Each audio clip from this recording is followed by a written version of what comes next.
주시는 하나님 말씀 요한복음 14장 19절로 31절 말씀입니다. 요한복음 14장 19절서부터 31절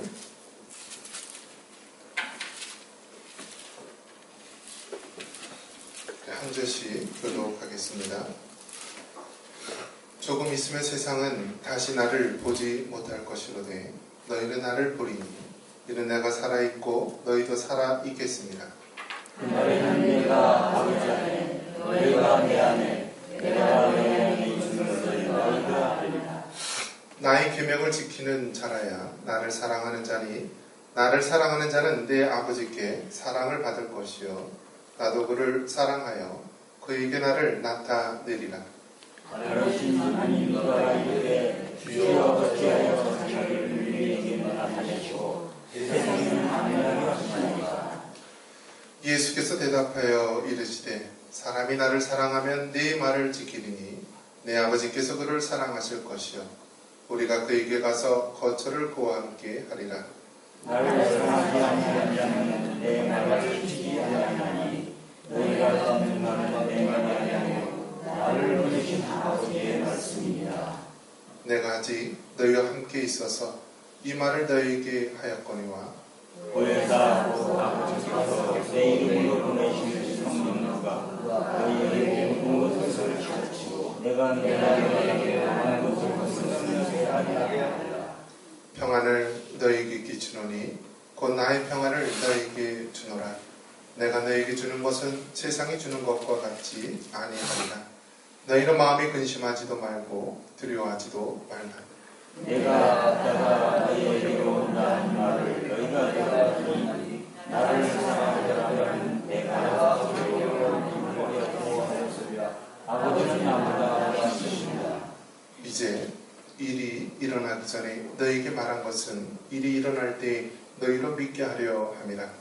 이 일은 내가 너희와 말하는 것이 아니하니 이 세상에 있는 것이라. 그러나 너희에게 함께할 것이 없으니 오직 내가 아버지를 사랑하는 것과 아버지께서 명하신 대로 행하는 것을 세상이 알게 하려 함이로라. 일어나라 여기를 떠나자 하십니다. 잘 되고 있습니다. 말씀과 성령의 능력으로 됩니다.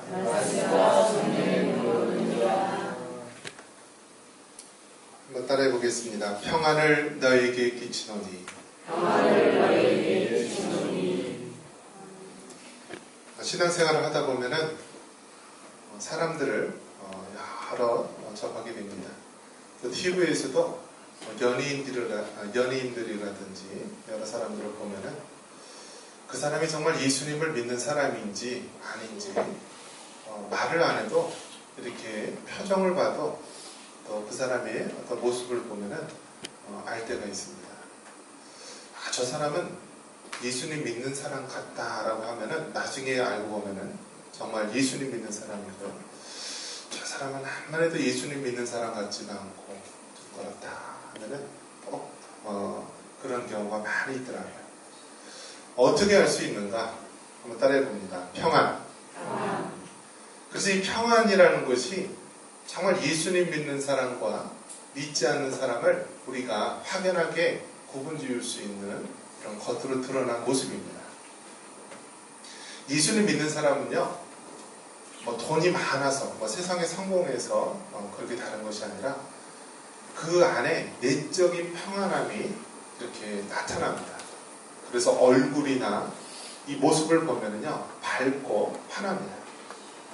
반면에 예수님을 믿지 않는 사람은요, 늘 그 안에 불안이 있고요, 어둠이 있고 두려움이 있는 것을 보게 됩니다. 저와 여러분은 하나님이 주시는 이 평안을 굳게 붙잡을 수 있는 여러분 되시기를 주님의 이름으로 축원합니다. 자, 오늘 이 본문의 상황은 이제 예수님께서 몇 시간 후면은 십자가에 달려 죽으실 그런 날이 다가오고 있습니다. 여러분 생각해 보십시오. 제자들을 보면 아직도 믿음이 여리고 나약합니다. 그리고 좀 있으면 예수님께서 이제 3년 동안 동고동락했던 제자들과 떠나게 됩니다. 그러면 오합지졸과 같은 제자들은 뿔뿔이 흩어질 것이 뻔하고 또 그들 나름대로 큰 실망과 또 좌절 속에 방황할 것이 뻔했습니다. 그러한 제자들을 앞두고 미리 예수님께서 말씀을 하고 계시는 것입니다. 요한복음 14장서부터 이 17장은요, 이 성경에 예수님의 이 3년의 공생의 가운데서 마지막 일주일, 또 그 중에서도 이제 하루가 지나지 않으면은 이제 모든 십자가에서 죽으시고 모든 일들이 드러나게 될 그런 시간이 앞두고 있는 사건입니다. 그러니까 예수님의 이 33년간의 이 생애 가운데서 이 3년간의 공생애가 복음서에 집중적으로 기록이 되었는데요. 그 3년간의 복음서 중에서도 예수님의 그 마지막 일주일, 십자가에 달려 죽으시기 일주일의 그 생애가 이 다른 마태, 마가, 누가 복음서에서는 한 30%가량, 그리고 요한복음에서는 한 50%가량을 차지하고 있다는 것입니다. 그만큼 예수님이 십자가에 달려 죽으시기 그 사건, 또 그 상황, 또 그 일들이 너무나 중요하고 소중하다는 것을 보여주고 있습니다. 예수님의 제자들이 이제 좀 있으면 예수님이 붙잡혀가고 십자가에 달려 죽게 되는데요. 지금도 여러분 북한에서는요, 가장 악랄하고 또 강하게 처분하는 것이 무엇이냐면은 이 정치범들입니다. 정치범들. 또 정치범들이 있으면은요, 그 우두머리를 대표해서 그 밑에 따르던 추종자들을 다 처분합니다. 이제 북한에서 이제 그 한 사람이 다 걸려들면은요, 그를 따르던 수많은 사람들이 다 불려들여진다고 합니다. 해외에 파견된 사람입니다. 그래서 장성택이 이제 죽었을 때에도 그를 따르던 많은 사람들을 불러들여왔고요. 그 사람뿐만이 아니라 가족들까지도 다 이 정치범 수용소에 집어넣고 또 직결처분으로 죽이기도 하고 이렇게 합니다. 이제 예수님께서 십자가에 달려 죽게 되고요. 그 제목이 무엇입니까? 로마의 입장에서 보면은 유대의 왕이다라고 하면서 정치범의 죄명을 쓰게 됩니다. 유대인의 입장에서 보면은 하나님의 아들이다라고 하면서 신성모독죄에 해당이 됩니다. 자, 그러면 유대인의 법에 의해서 예수님은 가장 최고 중형인 십자가의 사형으로 죽게 되는 것입니다. 그러면 예수님을 따랐던 제자들은 당연히 그 불똥이 튀게 되고요, 큰 어려움에 처하게 될 것입니다. 그러한 상황 가운데서 이 제자들이 방황하는 모습을 예수님은 훤히 다 꿰뚫고 있었던 것입니다. 그들에게 필요한 것은 무엇인가? 이제 세상이 줄 수 없는 평안이다라는 것입니다. 우리 한번 27절 한번 같이 한번 읽겠습니다. 평안을 너희에게 끼치노니 곧 나의 평안을 너희에게 주노라. 내가 너희에게 주는 것은 세상이 주는 것과 같지 아니하니라. 너희는 마음에 근심하지도 말고 두려워하지도 말라. 예수님이 이제 말을 하시는데 뭐라고 하시냐면은 평안을 너에게 끼친다, 평안을 너에게 준다라고 하면서요, 이 예수님이 주는 평안은 세상이 주는 것과 같지 않다라고 했어요. 세상이 주는 것과 같지 않다. 여러분, 세상이 주는 평안 얼마 가지가 못합니다. 하루를 좋게 하려면 어떻게 하죠? 이발을 한다라고 하죠. 또 뭐 여러 가지 있는데, 뭐 차를 사면 얼마나 좋을까요? 차를 사면은 한 달 동안은 열심히 막 이렇게 쓸고 닦고 광택을 내고 다닐 겁니다. 집을 사면 얼마나 좋을까요? 한 1년 정도는 아주 그냥 집을 반질반질하게 하고, 집만 보면은 그냥 가슴이 쿵탕쿵탕 뛰어서 너무 좋아서 잠도 못 자고 그럴 것입니다. 그런데 이 세상이 주는 기쁨과 평안은요, 다 얼마 가지를 못해요. 여러분, 마약 보시면은요, 마약은 중독성이 있습니다. 중독성. 그 중독성이 뭐냐면은, 이제 맨 처음에 마약을 1이라는 것을 맨 처음에 사용하면은 뭐 주는 기쁨이 있겠죠. 근데 다음에 그 주는 기쁨을 느끼려면요, 1만큼 해서는 안 돼요. 2만큼 해야 되고, 그 다음에 4만큼 해야 되고, 뭐 8, 10, 계속 양을 늘려야 되는 것입니다. 그러다 보면 결국 몸도 망가지고요, 완전히 그 사람이 폐인이 되는 것이죠. 마치 이 세상이 주는 기쁨, 또 이 세상이 주는 평안이 그런 것입니다. 이것만 있으면은 내 삶이 좋을 것 같고 행복할 것 같지만요, 그것을 얻고 난 다음에는 공허감이 더 커지고요, 허무감이 커지고 오히려 죄악된 길로, 잘못된 길로 가게 되는 것입니다. 그것이 바로 이 세상이 주는 바로 평안이요, 또 이 세상이 주는 그런 행복일 것입니다. 그런데 우리 예수님께서 주시는 평안, 이 평안은 세상이 주는 것 같지 아니하니라 라고 말합니다. 할렐루야. 그래서 이 평안은요, 얼마나 이 중요한 척도가 되냐면요, 결국 예수님께서 이 말씀하고 있는 가운데에서는 어떤 의미가 있냐면은, 이제 예수님은 육신적으로 떨어져 있지만은 누굴 보내주시겠다고 했어요? 보혜사 성령님을 보내주시겠다라고 말했어요. 그리고 이제 더 이상 이제 예수님이 육신적으로 우리와 함께 있지 않지만은, 너희가 내 이름으로 무엇이든지 기도하고 구하면은 내가 다 응답해 주시겠다라고 말씀합니다. 자, 그러면서 예수님께서 이 예수님의 이름으로 기도할 것을 강조하고 있는데요, 우리 14절 한번 읽어보겠습니다. 자, 요한복음 14장 14절인데요. 같이 한번 읽겠습니다. 내 이름으로 무엇이든지 내길 구하면 내가 행하리라. 예수님께서 요한복음 14장을 통하여서 무엇을 말씀하고 있냐면요, 너희가 내 이름으로 무엇이든지 구하는 것은 내가 들어주시겠다. 즉 너희가 내 이름으로 기도하라라고 말씀을 하고 있는 것입니다.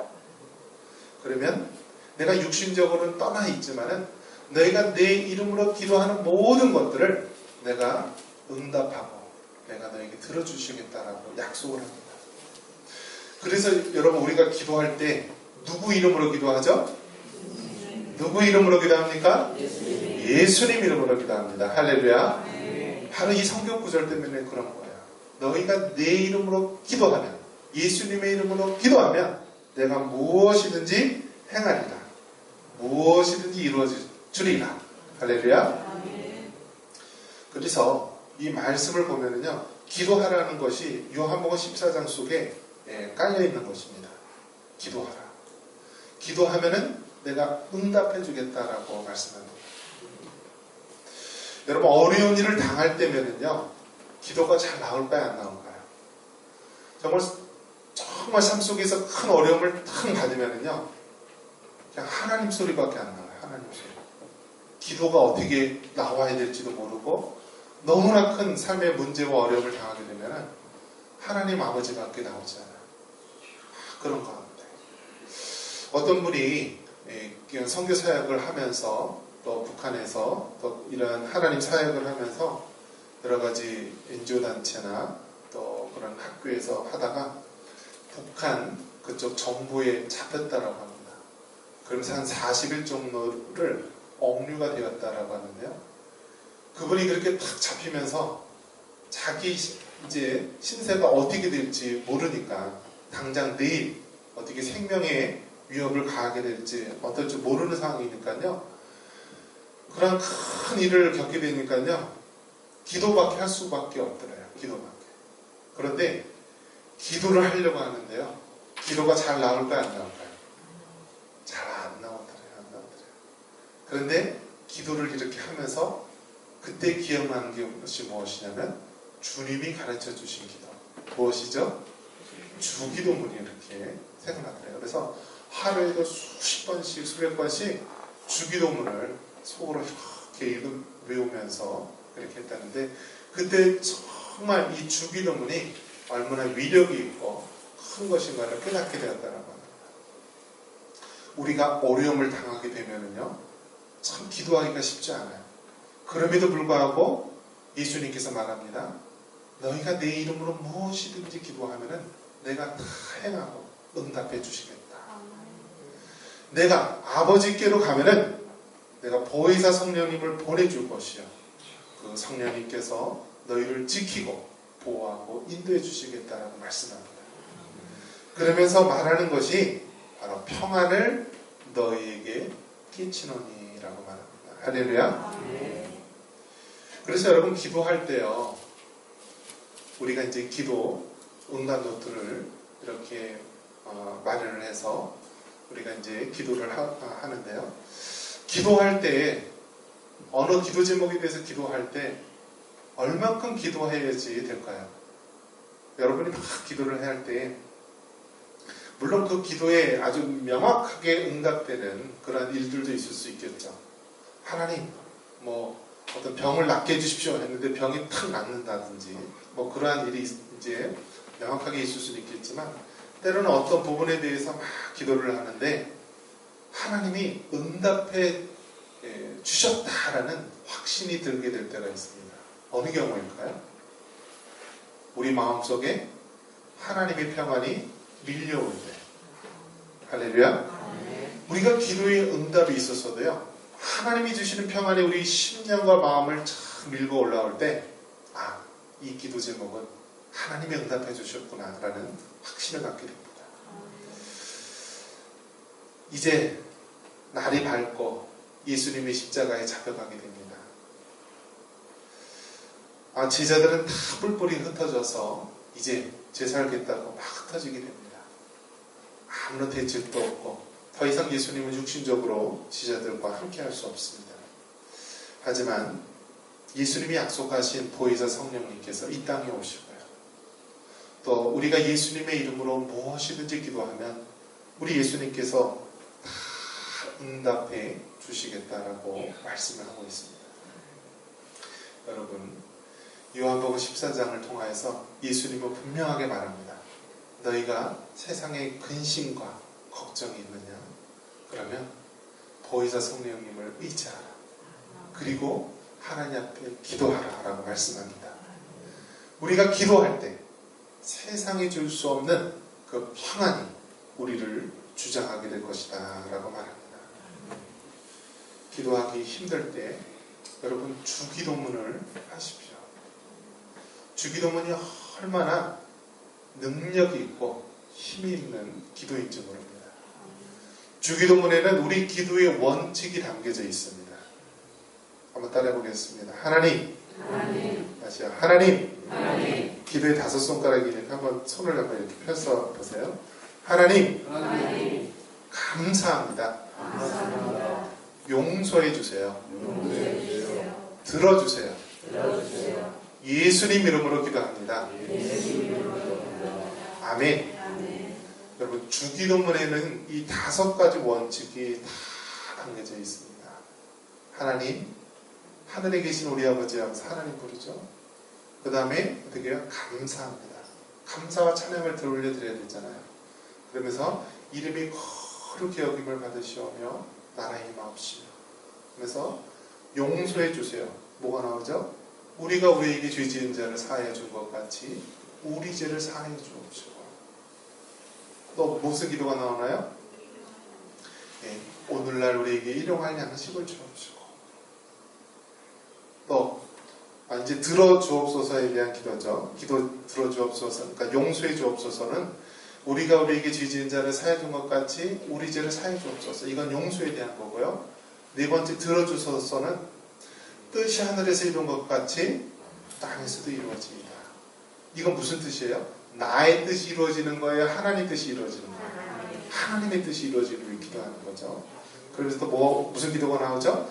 달마다 오늘 우리에게 일용할 양식을 주옵시고 하면서 일용할 양식에 대한 기도가 나옵니다. 또 무슨 기도가 나오나요? 우리를 시험에 들게 하지 마옵시고 다만 악에서 구하옵소서.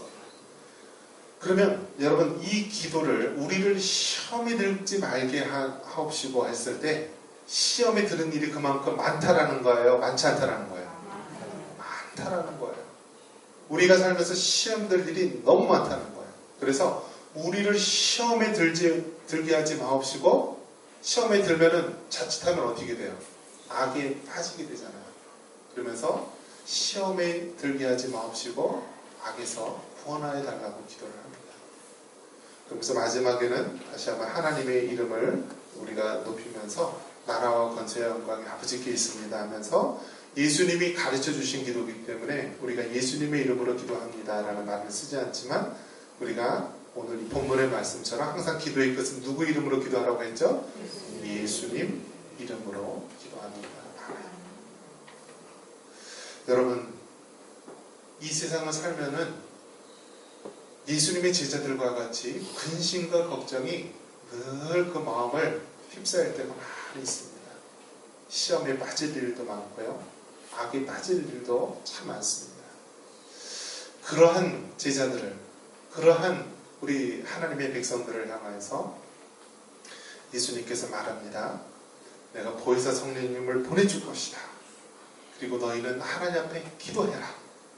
그러면 세상이 줄 수 없는 그 평안을 너희에게 줄 것이다. 너희는 마음이 근심하지도 말고 걱정하지도 말라라고 말씀합니다. 우리가 이 마지막으로 이 요한복음 14장 27절을 읽으면서 한번 이렇게 우리가 한번 뜨겁게 기도했으면 좋겠습니다. 하나님, 가정의 문제, 또 물질의 문제, 또 질병의 문제, 여러 가지 삶의 문제가 많이 있지만 하나님 다시 한번 주님이 주시는 평안이 우리 심령을 주장하게 해 주옵소서. 우리가 근심과 걱정하지 말고 하나님 앞에 무릎 꿇고 기도하게 해 주옵소서. 우리 마지막으로 27절 읽고 한번 통성으로 기도하겠습니다. 평안을 너희에게 비추노니 곧 나의 평안을 너희에게 주노라. 내가 너희에게 주는 것은 세상이 주는 것과 같이 아니하니라. 너희는 마음에 근심하지도 말고 두려워하지도 말라.